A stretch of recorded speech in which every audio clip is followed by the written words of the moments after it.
Welcome into Teal The Show. We can officially put the bow on the off-season, and now the countdown to training camp, it officially starts to heat up. It'll be at 0 before we know it, so it is officially time for Teal The Show back. We've got a little bit of something different up our sleeves this year as we talk about Teal The Show. You still got to deal with me all year long, but I'm going to have Kyle Ashley hanging out with me, helping us get through things. So tonight, Kyle, you planning on having us talk about the Jaguars offense, right? Yes, we're just going to give you a little rundown of maybe who you think the starting lineup on offense will be going into the season. Let's say if there was a game coming up shortly. All right, so if this is week 1, you want me to lock in my way too early depth chart? Lock it in. All right, simple enough. So the no-brainer of the conversation, go ahead, put Trevor Lawrence on the board. I think that one's about as simple as it gets, right? We know 16 is going to be the quarterback. He's the guy. So I'll give you – I don't think that's a discussion point, but I'll give you one. How about at running back? Give me Tank Bigsby. I think Tank's gonna be your bell cow running back this year for the Jaguars. I feel like Liam Cohen and company are gonna really like what he brings to the table. Now that's not me saying that Travis Etienne's not gonna play.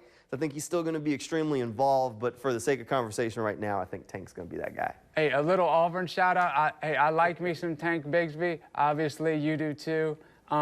Yeah. You know, they also drafted 2 rookies. I know you're big on LaQuint Allen. Yeah. But people are also big on Bashal Tootin, you know, Liam Cohen with Bucky Irving last year, all that. How do you think those other running backs are going to, you know, how are they going to share those carries? I think LaQuint Allen has a chance to earn a spot like playing for the Jaguars on third downs. I think he's going to be the Jaguars' best pass blocking running back day one. He is right now. As far as Tootin, his road to like playing time's a little bit harder. He's going to have to unseat either Tank Bigsby or Travis Etienne for some carries. At some point during the season, injuries happen at that position. Wouldn't surprise me if Tootin saw some run. But day one, I think it's going to be Tank Bigsby and Travis Etienne as a duo with a slight lean to Tank.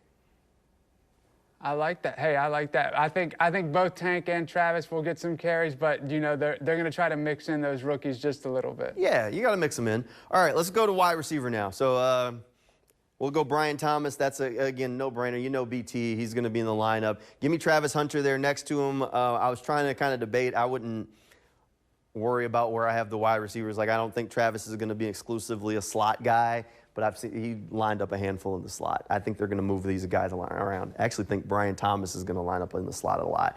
Give me Brenton Strange at tight end, and then give me Dyami Brown at your other wide receiver spot, and that generally is your pass catchers.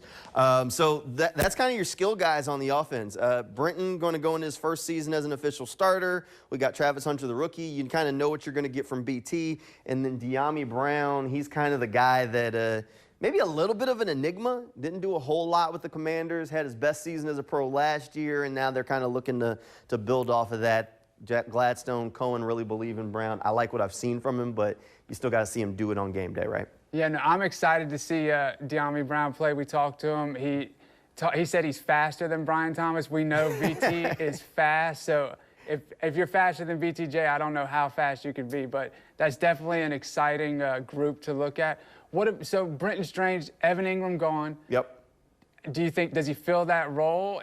Maybe they don't use the tight end as much? What do you think? I think tight end's different in this offense. They're going to prioritize a guy who can block. If you look past Brenton Strange, they brought in Johnny Munt, Hunter Long. Neither one of them are prolific pass catchers.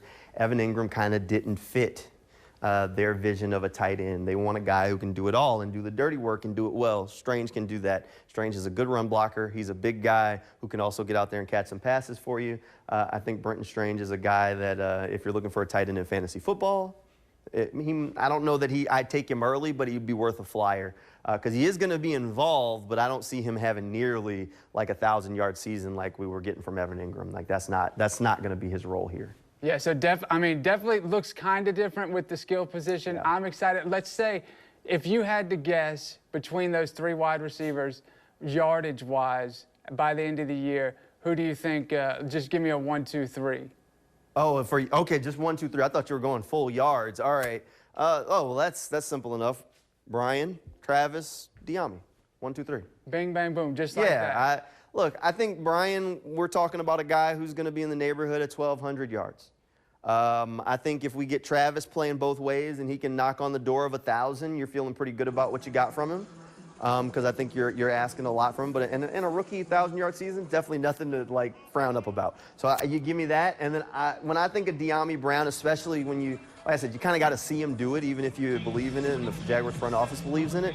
I'm thinking a Zay Jones type of season, so 600-700 yards there. Maybe Britton Strange mixes in for another 5. So that's kind of in that neighborhood, that window. Hey, that sounds good to me. I like it. Hopefully these guys kind of play well with each other and play off each other. You know, Travis Hunter's going to garner some attention, so maybe that leaves some openings there. So we'll see. I mean, that's one of the things for Trevor this year is a lot of his supporting cast is just different. I mean, how many of these guys were starters week 1 last year? BT. That's the end of it, and he was just a rookie, and he was low on the pecking order back then. So the whole supporting staff around him really is different. I mean, the guys who are catching passes largely changed. The offenses largely changed. So it's going to be real different for 16. So while, yes, I know he has to learn a new offense, he also has to learn timing with all of his guys. So we'll take a look at the guys that are going to be blocking for Trevor, the Jaguars offensive line, which we know is very important here when Teal The Show comes back right after this quick break. Like a group of you guys took a trip out to the Bahamas to get a little bit of work in. You were the only one that brought your pads, though. What was that about? Y'all didn't bring y'all's pads? We're playing the Bahamas team today. Yeah, a big group of us went out to the Bahamas to get a little extra work, some team bonding, hang out a little bit too, and it was a fun trip. Yeah, I brought my pads to throw in. All the other guys, most receivers and stuff, they don't wear them to work out, but I like to throw in them in the off season just to kind of get ready for, wearing them during the season, obviously. Trevor even shows up to vacation game ready. Showed up with his pads locked in to get a little work in with the guys. Got to chat up with him as he got ready for the American Century Championship. Not the golf outing that Trevor wanted. Finished kind of low on the leaderboard, lower than last year. But he did say that he hadn't had as much time this offseason to golf since he was still, rehabbing that old shoulder injury. All right, Kyle, we got to take a look at the Jaguars offensive line now, right? We do, but when are they sending us to the Bahamas? That's what I'm trying to figure out. We'll work on that. We'll work on that. All right, Jaguars offensive line. Let's lock this in. For the most part, this one's straightforward. Give me Anton on the right side. At guard, give me Patrick McCary. Center, that's going to be Ryan Hainsey. At left guard, give me Wyatt Milam. I think the rookie's in there. And then at left tackle, give me Walker Little. I think left guard, right tackle are your two most volatile spots where there's going to be a pretty deep position battle going on, though. I see. So, I mean, the 3 there, right center guards, they're new guys. How do you think they're going to mesh kind of with Anton and Walker Little there? Look, I mean, I think there's always that, mesh point where they have to learn to work together. McCary was one of their big free agent signings coming from Baltimore. He's a little bit of a do-it-all guy. We know he's going to be starting somewhere. Wyatt Milam, on the other hand, is a draft pick, and I said it, I really think that these guys want to play their young players, and Wyatt Milam's one of those young guys that they're going to want to get on the field. He's going to have to beat out Ezra Cleveland, though. So it's definitely not going to be a red carpet rolled out for him. He's switching positions from left tackle in college to playing guard in the pros, but I think ultimately he gets that starting spot. But right tackle is the other spot that I really think is kind of in flux. Anton Harrison, look, Liam Cohen, I mean, basically sent the shot over the bow during off-season program. He said that when Anton wants to be, he's really good, which is pretty clear from a coach saying that he doesn't always, put that right foot forward. Chuma Edoga's a guy who's been in the league a while, and I mean, he's not going to just back down. He's a guy who's got a shot at maybe starting at right tackle. But right now, I'm going Ton. So if you had to pick a guy to be, I guess, the leader on that line, who are you going with? The leader on the line right now? McCary. Give me McCary. He's the veteran. He does it all. He's been around. They brought him in as a free agent. Paid a pretty good contract to him. Give me McCary. Yeah. Yeah, I think he's going to be your veteran leader, your veteran voice. But if at the end of the season, let's say at the end of the season, everything goes right, I think we could be talking about Wyatt Milam as being the Jaguars' best offensive lineman.